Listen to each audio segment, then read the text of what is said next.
Pagbalyo sa highway asin tultul na pagpark sa ibong na tinampokan sarong tricycle sa Virac, Catanduanes. Dawa mayong driver. Palaisipan ngunyan sa mga residente. Pangyayari na hulikam. Uyan report. Sa tahaw kan mainit na panahon, matuninong ang pag-agi kan mga lunadan sa National Highway na ini sa Barangay San Vicente, Virac, Catanduanes. Sarong kulay asul na tricycle man ang nakaparada sa gilid kan tinampo. Alagad, bigla na sa naining nag-andar, asin luway-luway na nagbalyo sa tinampo. Pagkabalyo sa tinampo, maingat pa ining nagbirik asin nagpark sa gilid na garuigwang driver.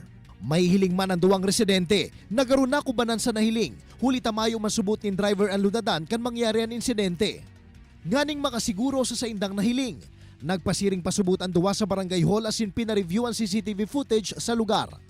Sigun kay kagawad Nilo Avila, maski sinda, dahil ninda kayang ipaliwanag ang insidente asin nagtitinir na palaisipan ang paghiro ka na sambitan ng tricycle.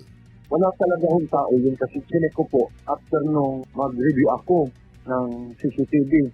Wala ko talaga siyang tao, pumunta lang ho siya sa kabila and then doon ho siya nag-park ng maayos. Sigun pa kay Avila, nangalas man sinda, huli ta pabulusok ang nasambitan ng lugar kung kaya syertong maduro-diretso kuta na ini asin posibleng makabangga pa sa gilid. Alagad maingat subutan pagbirik asin pagparada ka ini sa lugar. Dugang pa ni Avila, pigkukonsiderar man na accident-prone area ang lugar. Hanggang sa ngayon pala isipan pa rin ho sa akin. Kasi kung yung tricycle is umikot lang ng yung manibela, dapat i-steady na siya.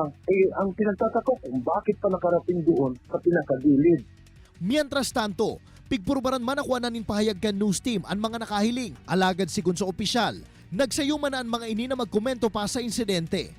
Ini si Jesse Cruzat, Balitang Bicolandia.